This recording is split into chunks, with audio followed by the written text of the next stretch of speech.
Hello and welcome to achievers hive dear learners of IGNOU MS psychology MPC 001 first paper के third block की third unit पर हम हैं, जिसका 50% हम कवर कर चुके हैं थर्ड यूनिट का।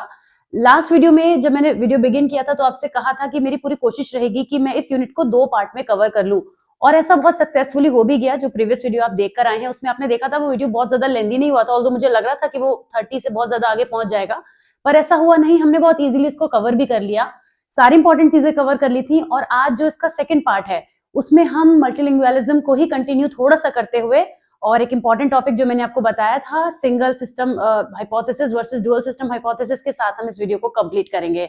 इसके साथ ही एक चीज और निकल कर आई है कि अब हम किसी भी यूनिट को उसकी बेस्ड ऑन द लेंथ हम जबरदस्ती 3 पार्ट्स में नहीं स्प्लिट करेंगे, जैसे कि यूनिट 2 में मैंने एक्चुअली किया है। टू बी वेरी ऑनेस्ट, इस ब्लॉक 3 की यूनिट 2 के 3 पार्ट्स मैंने किए थे, ये सोच के कि मैं इसी सिस्टम पे चल रही हूँ तो ऐसे ही चलते रहते हैं। बट देन आई रियलाइज कि नहीं, हम ऐसा भी कर सकते हैं कि जबरदस्ती उसके 3 पार्ट हमें करने की जरूरत नहीं है। जैसे यहाँ पे हमने सक्सेसफुली कंप्लीट करा है छोटे से वीडियो में, उसी तरीके से आज का वीडियो भी हमारा रहेगा। यहाँ हम पहले अंडरस्टैंड करेंगे मल्टीलिंगुअलिज्म का थिंकिंग से क्या रिलेशनशिप है, और उसके बाद आगे बचे हुए 2 इंपॉर्टेंट टॉपिक के साथ आज का वीडियो कंप्लीट हो जाएगा, और ये भी बहुत लंबा पार्ट नहीं होगा। ओके, तो चलिए शुरुआत करते हैं कि पहले आप तो जानते हैं कि मल्टीलिंगुअलिज्म क्या है। हम काफी बात करके आए हैं, मगर फिर भी मैं क्विकली बता देती हूँ। एक से ज्यादा लैंग्वेजेस की नॉलेज रखना इज मल्टीलिंगुअलिज्म, और साथ ही साथ इंपॉर्टेंट चीज क्या थी कि उन लैंग्वेजेस को स्विच कर पाना based on the need of the conversation, या जिससे भी हम कम्युनिकेट कर रहे हैं उसके साथ में। तो मल्टीलिंगुअलिज्म और थिंकिंग का क्या रिलेशनशिप है? Suppose a person can speak and think in 2 or more than 2 languages, of course उसको हम बायलैंग्युअल कहते हैं। Does that person think differently in each language? Further, do multilanguage people who can speak 2 or possible more languages think differently from monolinguals people who can speak only 1 languages? आप सोचिए कि क्या ऐसा होता है? What differences if any emanate from the availability of multiple languages versus just one? Might multilingualism affect intelligence positively or negatively? काफी सारे question है जिसको अभी हम आंसर करेंगे आगे इसी में, कि multilingualism make thinking in any one language more difficult or does it enhance thought processes? जो मल्टीलिंगुअलिज्म होता है कि क्या वो थिंकिंग के प्रोसेस को कॉम्प्लिकेट कर देता है या इजी कर देता है? The data are somewhat self contradictory. इस पर डिफरेंट रिसर्चेस हुई हैं और काफी सेल्फ कॉन्ट्राडिक्टरी डेटा हमें मिला है। जो डिफरेंट पार्टिसिपेंट पॉपुलेशंस हैं, डिफरेंट मेथोडोलॉजीज यूज हुई हैं, डिफरेंट लैंग्वेज ग्रुप्स यूज हुए हैं, तो उनके बेसिस पर हमें काफी डिफरेंट डेटा मिला है। Consider what happens when bilinguals are balanced bilinguals who are रफली equally fluent in both languages and when they come from middle class backgrounds. In these instances, positive effect of bilingualism tend to be found, but negative effect may result under other circumstances. बहुत सारे variety of situations में अगर हम देखेंगे तो बहुत सारे permutation combinations बन जाएंगे, और हर केस में हमें डिफरेंट रिजल्ट मिलेगा मल्टीलिंगुअलिज्म का। Let us distinguish between additive versus subtractive bilingualism. इसके बारे में मैंने आपको प्रीवियस वीडियो में बताया था, आपको ध्यान होगा। As we have studied earlier, a second language is acquired in addition to a relatively well developed first language. जब पहले से एक लैंग्वेज बहुत अच्छे से आती है, उसी की हेल्प से दूसरी लैंग्वेज को भी हम एक्वायर करते हैं, हेल्प से उसको कनेक्ट करते हुए, तो एडिटिव कहलाता है। सब्ट्रैक्टिव बायलिंगुअलिज्म में क्या होता है? Elements of a second language replace element of the first language, उसका रिप्लेसमेंट करके हम करते हैं। It appears that the additive form results in increased thinking ability, in contrast the subtractive form result in decreased thinking ability. आपने जो मैंने आपको examples दिए थे, आपको याद होगा कि हमें अगर हिंदी आती है तो हिंदी की हेल्प से जब हम इंग्लिश को भी समझने की कोशिश करने लगते हैं, तो उससे क्या होता है? यहाँ पे कहते हैं कि थिंकिंग की एबिलिटी इंक्रीज होती है, सोचने की कैपेसिटी इनहैंस होती है, लेकिन इसका रिवर्स होता है सब्ट्रैक्टिव में। In particular there may be something of a threshold effect. Individuals may need to be at a certain relatively high level of competence in both languages for a positive effect of bilingualism to be found. अब एक study की गई थी, Eleanor ने की थी, the relationship among language proficiency, learning mode, learning style, abstract reasoning, age of second language acquisition, जिसमें 227 adults को इन्वेस्टिगेट किया गया था। द सब्जेक्ट्स मोस्ट ऑफ हुम वर यूनिवर्सिटी स्टूडेंट्स, जिसमें 17 मोनोलिंगुअल्स को यूज किया गया था, 120 पार्शियल मल्टीलिंगुअल्स को यूज किया गया था एंड 90 कॉम्पिटेंट मल्टीलिंगुअल्स को यूज किया गया था। इनकी हेल्प से एक स्टडी की गई थी। For comparison with competent multilinguals, the monolinguals and partial multilinguals were grouped together. ये 2 कैटेगरी एक साथ रखी गई, और कॉम्पिटेंट मल्टीलिंगुअल्स जो प्रोफिशिएंट थे, राइट, उनको अलग रखा गया। All were tested for language proficiency, learning style देखा गया कैसे वो लर्निंग का उनका स्टाइल है, उनका लर्निंग का मोड क्या है, ये सब चीजों को, एंड एनालॉजी सॉल्विंग एबिलिटी, इन सारी चीजों पर उनको टेस्ट किया गया. Native English speakers had higher analogy solving score than native speakers of other languages. Regardless of language proficiency, competent multilinguals scored highest. हम लैंग्वेज प्रोफिशिएंसी के बेसिस पे ना देखें तो कॉम्पिटेंट मल्टी लैंग्वेज जो अकेले थे उन्होंने ही सबसे ज्यादा हाई स्कोर किया. ये उस स्टडी का रिजल्ट निकल कर आया. Among competent multilinguals, native English speakers scored higher than non-native speakers. अब जो competent multilinguals का ग्रुप था उनके अंदर देखा गया कि उनके अंदर हमें क्या देखने को मिला, जो नेटिव इंग्लिश स्पीकर्स थे उन्होंने हाई स्कोर किया नॉन नेटिव स्पीकर से. ऑल टुगेदर तो उन्होंने अच्छा किया, बट इंटरनली भी देखा गया. Competent multilinguals scored lower on reflective observation that did other subjects. There were also significant native correlation between learning mode and analogy solving ability. कि जो अलग अलग स्कोर्स आए हैं ये हमें क्या बता रहे हैं, हम ये क्या करना चाह रहे हैं कि इस स्टडी में ऐसा हुआ वैसा हुआ. हमें ये जानने को मिल रहा है इस स्टडी के थ्रू, जिसकी बात हमने इस टॉपिक के बिगिनिंग में की थी कि मल्टीलिंगुअलिज्म के केस में हम बहुत सारे और भी फैक्टर्स होते हैं लैंग्वेज को लर्न करने के लिए, बहुत सारी चीजें और भी होती हैं जो हमारे साथ चलती हैं. जितनी ज्यादा कंडीशंस बदलेंगी उतने ही केस के रिजल्ट्स वेरी करेंगे. तो हम किसी भी पॉइंट पर ऐसा नहीं कह सकते, यानी हमें एक तरीके से इसका आंसर मिल गया जो हम बिगिनिंग में क्वेश्चन लेकर चले थे कि जो भी पर्सन होता है वो 2 लैंग्वेजेस बोलता है तो क्या वो ज्यादा सोच सकता है, उसकी थिंकिंग ज्यादा हो सकती है, क्या डिफरेंसेस होते हैं जब multiple languages versus just one होता है.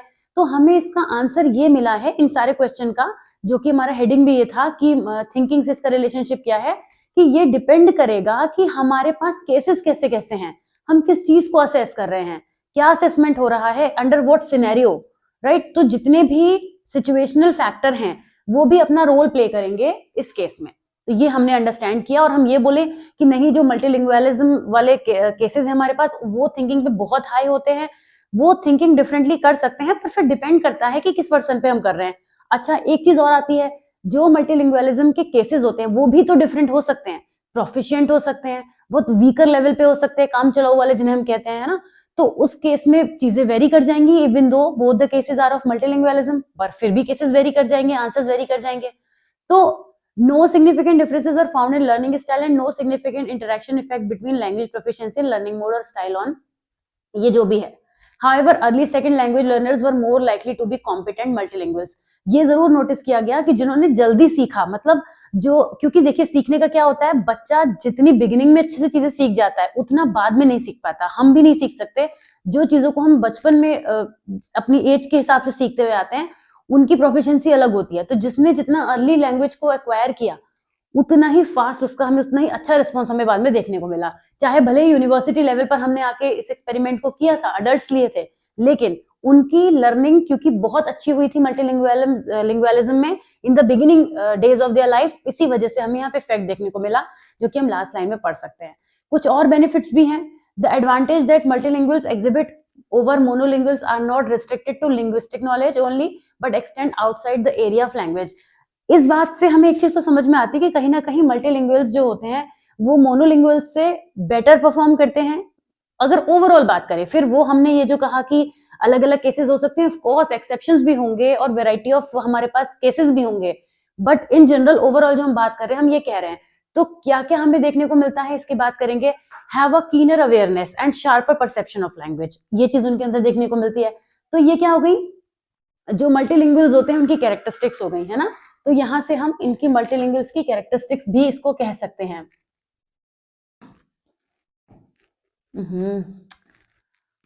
कैरेक्टरिस्टिक्स ऑफ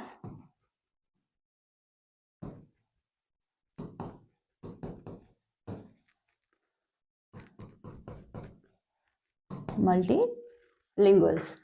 अच्छा, आपको ध्यान होगा कि मैंने पिछले वीडियो में आपसे कहा था कि आप मल्टीलिंगुअलिज्म की कैरेक्टरिस्टिक्स लिखिएगा, कहा था आपसे, आपने नोट्स में लिखा भी होगा, होमवर्क अगर किया होगा तो मल्टीलिंगुअलिज्म हम एक जनरल टर्म बात कर रहे थे, यहाँ इन पर्टिकुलर हम मल्टीलिंगुअल्स की बात कर रहे हैं, जो ह्यूमन बीइंग है उनकी कैरेक्टरिस्टिक्स की बात करें, उनमें क्या क्या देखने को मिलती है. कीनर अवेयरनेस देखने को मिलती है, फॉरेन लैंग्वेज लर्निंग का ज्यादा उनके अंदर एक डिजायर होती है. बहुत सारे लोग ऐसे होते हैं, उन्हीं के अंदर होगी जिनके अंदर मल्टीपल लैंग्वेज सीखने की एक डिजायर भी होती है. Be consistently better able to deal with distractions which may help offset age related declines in mental dexterity. ऐसा भी होता है उनके अंदर देखने को मिलता है कि कंसिस्टेंटली बेटर कंडीशंस होती हैं उनकी डिस्ट्रैक्शन से. Have a better year for listening and sharper memories. Memories उनकी थोड़ी बेटर होती है औरों के कंपैरिजन में, और लिसनिंग कैपेसिटी बहुत अच्छी होती है. Develop not only better verbal but also special abilities. कुछ चीजें विजुअलाइज भी बहुत अच्छे से कर सकते हैं, स्पेशल एबिलिटीज पे भी वो हाई होते हैं. Display generally greater cognitive flexibility. अच्छी तरीके से देखने को मिलती है, इस वजह से उनके हायर ऑर्डर थिंकिंग स्किल्स भी होते हैं, प्रॉब्लम सॉल्विंग भी उनके अंदर बेटर देखने को मिलती है. कॉन्सेप्चुअल डेवलपमेंट का मेजरमेंट अच्छा कर पाते हैं. कॉन्सेप्चुअल डेवलपमेंट का क्या मतलब हुआ, जो उनके अंदर कॉन्सेप्ट फॉर्मेशन की स्पीड होती है वो बेटर होती है as compare to other people. इसी वजह से हम ये चीज भी देखते हैं कि उनके अंदर मेजर्स ऑफ कॉन्सेप्चुअल डेवलपमेंट देखने को मिलता है. क्रिएटिविटी पे हाई होते हैं और एनालॉजिकल रीजनिंग पे भी हाई होते हैं. डाइवर्जेंट थिंकिंग होती है इनके अंदर, मल्टीपल वे में सोच पाते हैं क्योंकि ऑफ कोर्स उनके पास बेटर कैपेबिलिटी होती है. फिगरल क्रिएटिविटी में भी हाई होते हैं. बायलिंगुअल्स और multilinguals are more used to switching thought pattern. Thought pattern को इजीली स्विच कर पाते हैं, फ्लेक्सिबल माइंड रहता है इनका. Foreign language learners consistently out perform their peers in core subject areas on standardised test. जाहिर सी बात है उनका वोकैब बहुत हाई होता है, इस वजह से जो भी टेस्ट उनके सामने आते हैं उसमें भी वो अच्छा परफॉर्म करते हैं. Okay, they possess extra skills in language, engage in transfer, borrowing, insertional, alterational, intra and inter sentential code switching. बहुत सारी चीजें हैं जिनमें वो बेहतर दिखाई देते हैं हमें. ठीक, तो ये कुछ कैरेक्टरिस्टिक्स हो गए जिनको आप लिखेंगे. अब सेकंड लैंग्वेज का एक्विजिशन कैसे होता है इसके बारे में आइए हम बात करते हैं फटाफट से. नेक्स्ट टॉपिक है हमारा, languages are learned at different ages in different situation and up to very different level of competency. हम सब जानते हैं लैंग्वेजेस हम जरूरी नहीं है, किसी को बहुत बाद में इंटरेस्ट आता है तो वो अपनी एज में थोड़ा बाद में आके भी चीजों को सीखते हैं. This has, of course, consequences for the way multilingual repertoires will be structured. If it is thus crucial to analyze the social context in which the different varieties making up multilingual repertoire have been required. मतलब multilingual की जो languages को सीखने की desire है वो अलग-अलग time frame में अलग-अलग तरीके से होती है. Recent research has shown, for instance, that passive exposure to other languages during childhood can lead to an unfocused form of language. Passive exposure जब होता है दूसरी languages के toward, तो वो उसमें उतना फोकस नहीं बनता और वो उतने बेहतर तरीके से भी नहीं डेवलप हो पाती है. A significant factor believed to contribute to acquisition of language is age. Research ये कहती है कि सेकंड लैंग्वेज को सीखने के लिए एज एक बहुत इंपॉर्टेंट फैक्टर है. एक एज बहुत बड़ा रोल प्ले करता है. The mastery of native like pronunciation however seems to depend on early acquisition. बहुत सारी चीजें अर्ली एक्विजिशन में ही होती हैं, अर्ली ही एक्वायर करता है.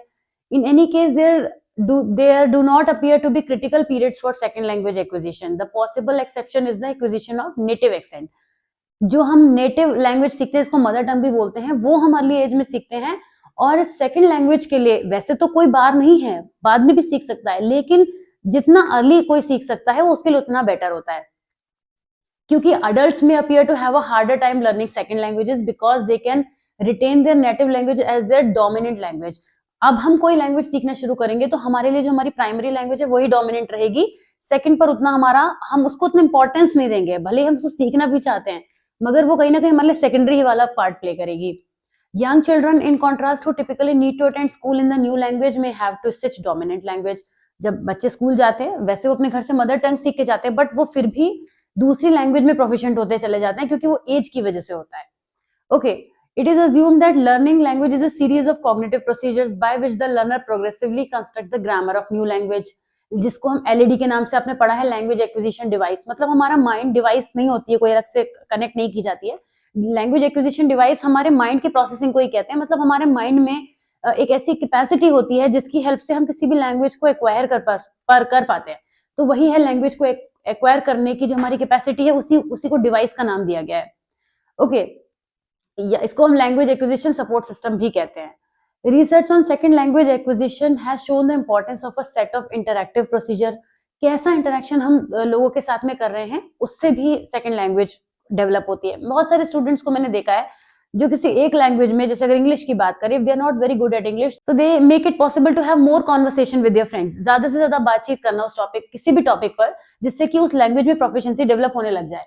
तो ये भी डिपेंड करता है कि कैसा हमारा इंटरेक्शन है, कैसे हमारे लर्निंग एक्सपीरियंसेस हो रहे हैं जो कि हमारी सेकंड लैंग्वेज को एक्वायर करने में हेल्प कर रहे हैं. मतलब अगर इतनी डिफिकल्ट लग रही है कि हम उसे समझ नहीं पा रहे, अंडरस्टैंडिंग नहीं डेवलप हो पा रही है, तो कोई भी पर्सन सेकंड लैंग्वेज को एक्वायर करना छोड़ देगा। अगर वो प्रोसेस उसको धीरे धीरे धीरे चलते हुए सिंपल लग रहा है, मतलब भले वो सिंपल से कॉम्प्लेक्स की तरफ जा रहा है, लेकिन उसकी कॉम्प्लेक्सिटी को अटेन करता जा रहा है, तब वो कर पाएगा। तो कैसा हमारा लर्निंग एक्सपीरियंस है ये भी मैटर करता है। किस तरह का लर्निंग एक्सपीरियंस है सेकंड लैंग्वेज एक्विजिशन में, हमें उस चीज से भी मैच करना चाहिए जो हम सेकंड लैंग्वेज में कॉन्टेक्स्ट में हम यूज कर रहे हैं। For example, consider 4 different individuals. Ria, a young child, may not need to master a wealth of vocabulary and complex syntax to get along well with other children. If she can master the phonology, some simple syntactical rule, and some basic vocab, she may be considered fluent. अब और भी cases दिए हैं, किशन का दिया है, मीनाक्षी का दिया है, सुमेश का दिया है। Kishan needs only to get by in a few everyday situation such as shopping, handling routine family business transaction. He may be consider proficient after mastering some simple vocab, जिसकी जैसे कि उसको जरूरत है उस हिसाब से करके हो जाएगा। Meenakshi must be able to communicate regarding her specialised technical field, she may be consider proficient if she master the technical vocabulary. Sumesh एक स्टूडेंट है जो सेकंड लैंग्वेज को एकेडमिक सेटिंग में पढ़ रहा है। सुमेश में भी expected to have a firm grasp of syntax and a rather broad if shallow vocabulary. मतलब हम ये देख रहे हैं कि अपनी नीड के हिसाब से जो 4 केसेस हैं वो अलग अलग तरीके से हम देख रहे हैं कि जिनको जैसी नीड है उसके हिसाब से उनको प्रोफिशिएंट समझा जाएगा। आप हर सब्जेक्ट में हर टॉपिक पे प्रोफिशिएंट नहीं हो सकते, लेकिन जिस एरिया से आप एसोसिएटेड हैं, अगर आप उस एरिया में अपनी लैंग्वेज का सेकंड लैंग्वेज का यूज कर पा रहे हैं तो आपको प्रोफिशिएंट माना जाएगा। ये चारों की कहानी से यही बात निकल कर आती है, ठीक है। When speakers of one language learn other languages, they find the languages differentially difficult. हम देखते हैं कोई भी पर्सन है जो दूसरी लैंग्वेज सीखने की कोशिश करता है उसके लिए वो डिफिकल्ट हो जाती है। और अगर लैंग्वेजेस के बीच में थोड़ा क्लोज रिलेशनशिप है तो लैंग्वेज सब को एक्वायर करना इजी हो जाता है सेकंड लैंग्वेज को, ठीक है। तो ये सब बातें यहाँ पे हो गई कि सेकंड लैंग्वेज कैसे एक्वायर होती है। अब आते हैं इस टॉपिक पर जो हम पहले भी बात कर रहे थे, काफी इंपॉर्टेंट है, मैंने इसे कई बार मार्क किया है, बहुत पूछा जाता है एग्जाम में, काफी आता है, इसको इंपॉर्टेंट मार्क कर लीजिए। वैसे जो इजी नोट्स मैंने एक्सप्लेन करे हैं वहां पे भी single system versus dual system hypothesis topic पर मैंने डिटेल में एक्सप्लेन किया है, पर अब यहाँ हम करेंगे क्योंकि यहाँ तो हमारा अलग ही हिसाब किताब चल रहा है, वो तो हमारे इजी नोट्स हैं, right. One way of approaching multilingualism is to apply what we have learned from cognitive psychological research to practical concerns regarding how to facilitate acquisition of a new language. Multilingualism की एक approach क्या है कि हमने जो भी understand किया है न्यू लैंग्वेज में एक्वायर करने के बाद उसको हम कैसे प्रैक्टिकल लाइफ में यूज कर पा रहे हैं। Another approach is to study multilingual individuals to see how multilingualism may offer insight into human mind. दूसरी अप्रोच ये भी कहती है कि अगर हम मल्टीलिंगुअल को इंडिविजुअल जो होते हैं उनको जब स्टडी करें तो हम ये जान पाते हैं कि कैसे मल्टीलिंगुअलिज्म ह्यूमन माइंड को एक और इंसाइट देता है और नया विजन देता है, right. For example, some cognitive psychologists have been interested in finding out how the different languages are represented in multilingual's mind. कुछ कॉग्निटिव साइकोलॉजिस्ट ने इस टॉपिक पर भी रिसर्च करी है कि जो मल्टीलिंगुअल्स का माइंड होता है उसमें क्या चीजें चलती हैं, मतलब माइंड खोल के नहीं कराया कुछ भी, पर उन्होंने रिसर्च करी है कैसे डिफरेंट लैंग्वेजेस प्रोसेसेस होती हैं, कैसे रिप्रेजेंट होती हैं। इसी से निकल कर आता है द सिंगल सिस्टम हाइपोथेसिस और dual system hypothesis. Single system hypothesis ये सजेस्ट करता है 2 या 2 से ज्यादा लैंग्वेजेस आर प्रेजेंटेड इन जन वन सिस्टम और ब्रेन रीजन, मतलब ब्रेन के किसी एक रीजन में ही ये सारी लैंग्वेजेस प्रोसेस होती हैं। और इसके लिए कुछ हाइपोथेसिस भी प्रेजेंट की गई हैं, कुछ प्रूफ भी प्रेजेंट किए गए हैं। डुअल सिस्टम हाइपोथेसिस ये सजेस्ट करती है कि 2 different languages are represented somehow in separate system of mind. Brain के डिफरेंट रीजन में दोनों लैंग्वेजेस के लिए अलग अलग तरीके से प्रोसेसिंग होती है। For instance, might German language information be stored in a physically different part of the brain than English language information. ये क्या कौन कहता है? डुअल सिस्टम हाइपोथेसिस ऐसा कहता है। और दोनों पर ही रिसर्च की हुई है, ऐसा नहीं है कि ये कुछ बना के मन से कहा गया है कि इसमें ऐसा होता है तो उसमें ऐसा होता होगा, दोनों पर रिसर्चेस हुई हैं। One way to address this question is through the study of the multilinguals who have experience brain damage. अब ऐसे मल्टीलिंगुअल्स जिनके साथ कोई ब्रेन डैमेज हुआ उनके ब्रेन की स्टडी की गई और स्टडी करने के बाद कुछ रिजल्ट्स आए, उन रिजल्ट्स के बेसिस पर ही इस तरीके के स्टेटमेंट्स पर पहुंचे हैं। Suppose a multilingual person has brain damage in a particular part of the brain. An inference consistent with the dual system hypothesis would be that the individual would show different degrees of impairment in the different languages. Dual system क्या कहेगा? एक person जिसके साथ कुछ किसी भी तरीके की ब्रेन इंजरी हुई है, डुअल सिस्टम क्या कहेगा? क्योंकि उसके लैंग्वेजेस के स्पेसेस अलग अलग थे, तो मतलब जहां हुई है, अगर वो एरिया अफेक्ट हुआ है तो वहां की लैंग्वेज पर फर्क आएगा। यही तो कहता है डुअल सिस्टम, क्योंकि वो तो ये कहता है कि अलग अलग जगह लोकेटेड है processing. The single system view would suggest रफली equal impairment in all the languages. Single क्या कहेगा कि सभी लैंग्वेजेस में एक जैसा इम्पेयरमेंट होगा।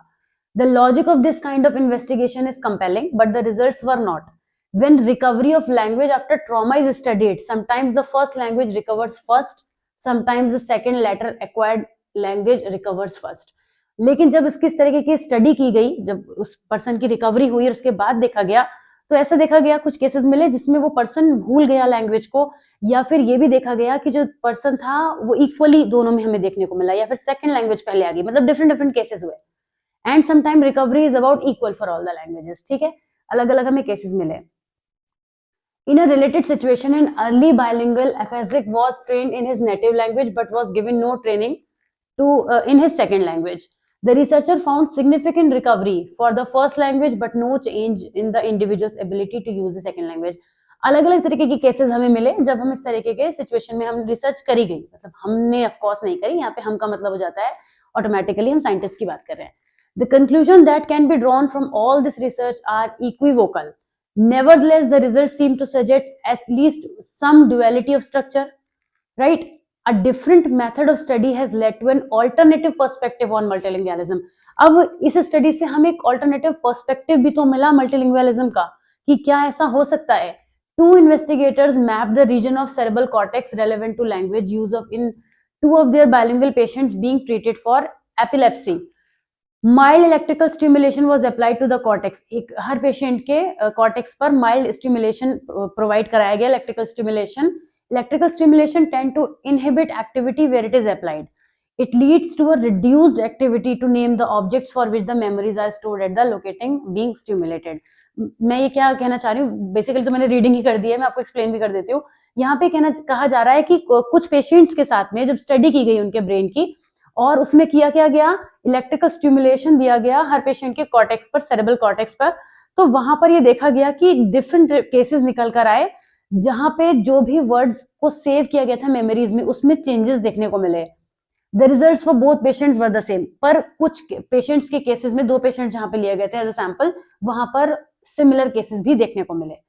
तो ये जो रिजल्ट है इस स्टडी के, वो ये सजेस्ट करते हैं some aspects of the two language may be represented singly, other aspects may be represented separately. कुछ aspects हमें दोनों सिंगल सिस्टम और डुअल सिस्टम के सिमिलर लग सकते हैं और कुछ बिल्कुल ही डिफरेंट होंगे। इजी नोट्स में हमने इनके कंपैरिजन करके बहुत अच्छे से वहां पर भी इन चीजों को मेंशन किया हुआ है। थोड़ा लैंग्वेज डिफरेंट है, इससे इजी है ऑफ कोर्स क्योंकि इजी नोट्स हैं, और जो कंपैरिजन है वो मैं कुछ पॉइंट्स को और मैंने अलग से ऐड किया हुआ है जो आपकी बुक में नहीं है। ऐसा मैं कई टॉपिक्स में कर देती हूँ क्योंकि ये टॉपिक ऐसे जब नजर आता है ना तो इसमें लगता नहीं है कि क्या लिखें। जो बच्चा आप लोग जब इसे पढ़ते हैं तो आपको ये नहीं समझ में आएगा कि आखिर पॉइंटर क्या बनेंगे, क्योंकि कहानी जैसी तो लग रही है कि ऐसा हुआ वैसा हुआ, रिसर्च के बारे में ज्यादा बात है। तो ऐसे में हम क्या करते हैं, नोट्स में कुछ चीजों को ऐसा ऐड कर देते हैं जो आपको टू द पॉइंट समझ में आए कि हाँ इसके बारे में ये बात है।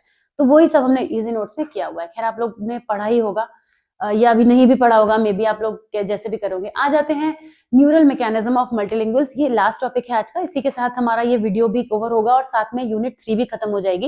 यूनिट 4 की तरफ हम नेक्स्ट वीडियो में चलेंगे।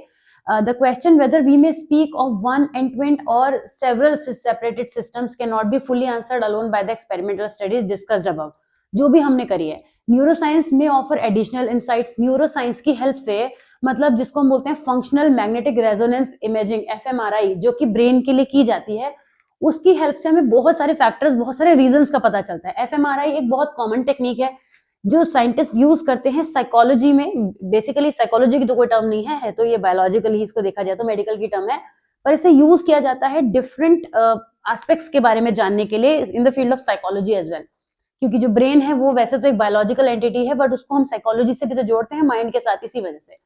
Answers to question like whether there is a difference between balanced and unbalanced bilinguals, whether there is a relation between the neuronal network constructed when learning a second language and the classical language center, whether the first be integrated into the latter and whether, मतलब ये जितनी भी question यहाँ पे दिए गए हैं इसको फाइंड आउट करने के लिए बहुत सारी रिसर्चेस की गई हैं कि बैलेंस्ड और unbalanced बाइलिंगुअल्स।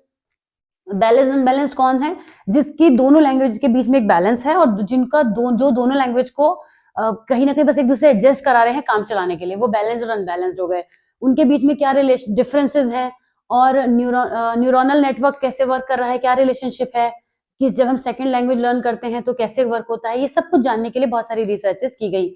The research findings in the neuro anatomy of bilinguals are still contradictory and the analysis of cases of bilingual speech used by speaker with different kinds of multilingual competencies could shed new light on this question. बहुत सारी researches करने के बाद variety of answers मिले हैं, क्योंकि एक चीज मैं आपको अभी बता दूं, जब भी कोई प्रॉब्लम यानी क्वेश्चन अगर हम कह दें उसे, उसका आंसर फाइंड आउट करने के लिए ब्रेन रिलेटेड रिसर्च की जाती है, तो वो एकदम परफेक्ट आंसर कभी आपको नहीं मिलेगा।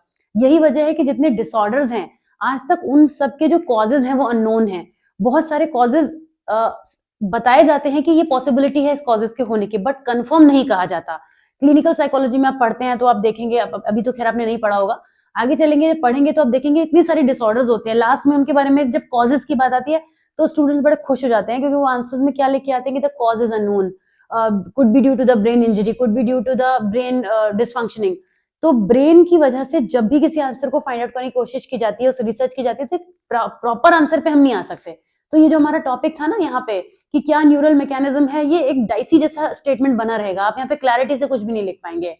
हर एक पर्सन के लिए बहुत चीजें डिफरेंट हो जाती है, क्योंकि हम सबका बायोलॉजिकल सिस्टम ही बहुत डिफरेंट है, तो वो कैसे दो लोगों का सेम हो सकता है, और जनरलाइज तो बिल्कुल नहीं कर सकते।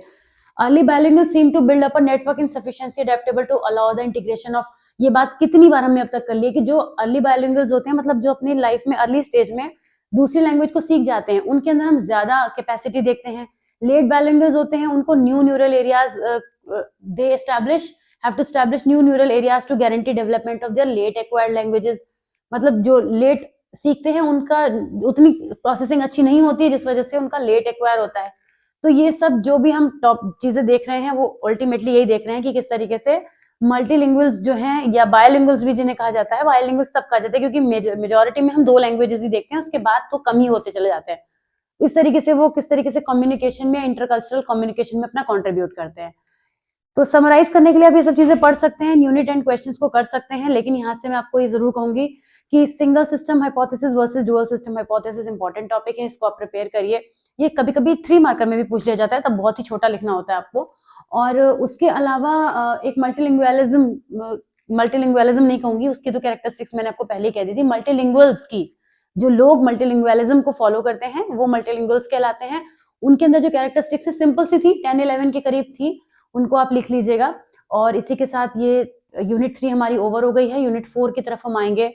अब देखते हैं यूनिट 4 को हम कितने पार्ट्स में कवर कर पाते हैं। ब्लॉक 3 की लास्ट यूनिट ही है वो।